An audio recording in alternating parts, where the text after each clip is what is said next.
General Service Administration. Charles Matta is here. What are we talking about today? Good to see you. Good to see you, Jerry. Good to see you. So tell me, what are you seeing at the show that's got you excited? Actually, this is my second time here, and I noticed a tremendous increase into incorporating building information modeling into the various IT components, the facility management solutions, and all of that. Right. So I think this is a big plus, and I expect to see more of it next year, just because this is what I saw in the design and construction industry, and here now we're seeing it in the facility management and the IT space. So we're talking about BIM, and how do you integrate with BIM? How do you at GSA really use that and leverage it? So if I may step back and say that building information modeling, BIM, has actually been leveraged heavily by the design and construction industry. Certainly. But for a public owner or a private owner, whether you're corporate real estate or whether you're a federal agency, I think that it's become the time for us to incorporate all this data-rich environment of building, determination of the physical asset, and move it from just design and construction as a field into other business lines, so that can be leveraged by the Office of Portfolio Asset Management, by the Office of Leasing within any of these organizations, and certainly by the Office of Facility Management, up to some owners into the disposal component of it. So this information, which is very intense and large files, and usually hard to manage for most people, has always been very proprietary based. Yes. And as soon as you bring it in to a component within a federal agency, then you need a way so that you have a repository for these large files that can be used and transferred from one business line to the other. And I think that GSA has been a leader in this environment, and we're seeing other federal agencies that have a land holding authority and design and construction, like the Army Corps of Engineers, the NAVFAC, the Veteran Administration, and so on, to be doing that as well. So we at GSA, in fact, have in the way we're developing the guidance for building information modeling, have collaborated with these sister agencies so that we make sure that whatever we put out into the marketplace for industry to go after, they have the same guidelines, whether it's this federal agency or this other federal agency. What are you most excited about as far as your initiatives at GSA go? I think we made a very good decision early on to pursue open standards. And I think every owner should focus, in our view, on a strategy for ensuring that they have open standards. There are a lot of great products for building information modeling that are available, but they're proprietary. And when something is proprietary and you are an owner that holds a portfolio with buildings that we plan and design for a minimum of 50 years, we have some buildings that are over 150-year-old, the continuity that's associated that you could have with an open standard is crucial and essential. So that led us to create a repository that leverages that open standard into receiving various proprietary products along in their native format and in their open standard format, because there is one, and we validated with all of them that they can deliver in that standard as well.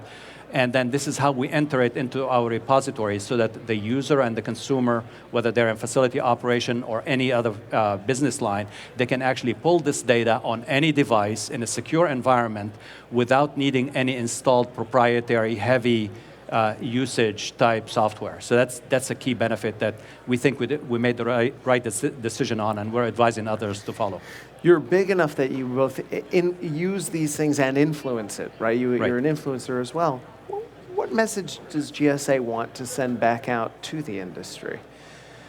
Well, first of all, we want to thank the industry for working with us early on in order to allow this promotion of open standards. So many of the software industry was very cooperative. We invited them to the table at GSA and even gave them a specific example. We said, we're not gonna eliminate the competition from anybody that's, any firm that's doing a great product, we want to bring you on board. But what we do require is for you to also be able to deliver it in that open standard. So we thank them for doing that, and I think by doing that, we actually enabled other smaller entities that are coming up with very innovative solutions to build on that open standard. And so now looking out at the future, say 5 years into the future, what trends are you spotting here that you're hot to follow? When you say here, do you mean at this conference? At this conference or industry-wide? Right. So I think that initially, as I indicated, it was mainly serving design and construction community. Now it's serving all components and all lines within the corporate real estate.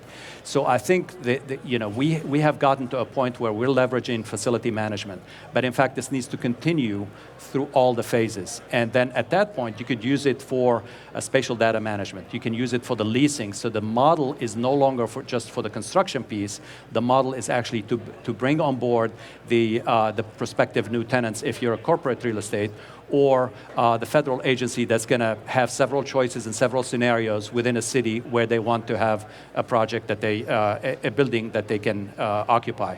So from that sense, I think that everybody can leverage this technology where it's becoming far more integrated, and I see it here on the showroom floor. Yeah. You have the whole gamut of the services that go into this. Another component of it is security. So now that you have everything in electronic form, all of these security vendors are going to play a big role to ensure that access to it is controlled. Talk about security. It's so vital for private companies, but even more essential for someone like you. What are you seeing as far as security and BIM and how all of these factors are coalescing? Yeah, for GSA, we have a very large portfolio of buildings. Some of those buildings have building automation systems that are run by private entities and private contractors. So we have worked to ensure that a lot of these facilities have a risk assessment associated with them, and bringing them based on that risk assessment behind the firewall for GSA. So it becomes crucial for us that just like it is for any corporate entity, that there's no back door, or at least we make it so much more difficult for somebody who's a bad actor to go through the back door to enter our systems. In your position, in what you do, what's the most rewarding aspect of it? I tell you, I'm an architect, a building architect by training and by profession. I moved to IT about 4 years ago. I was very happy to have made that transition, because I think right now a lot of the things that we're talking about, they're essential to be incorporated with IT. So building information modeling was something that was done for the industry.